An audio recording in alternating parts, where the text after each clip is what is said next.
Spantech's a great option for the e-commerce industry just due to the fact we can meet any need, whether it be accumulation, transporting product from A to B, various different types of solutions we have for e-commerce. We have a warehouse layout and you have a lot of existing infrastructure.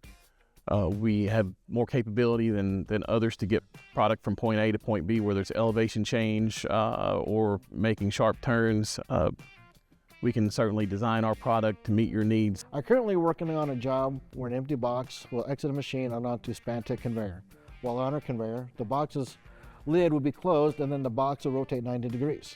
The box will then enter another Spantech conveyor where it will travel from 120 inches above the floor to 36 inches above the floor into 3 different conveyor lines. And as the boxes are on their lines, they will travel to the end to be picked up by a robot and placed on a pallet.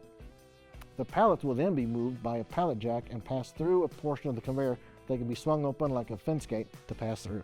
No matter if you are packaging up orders for customers, we work a lot with pre-packaging or packaging equipment, also automating that into trunk lines and getting it out the door to UPS or the US Postal Service or however you ship it.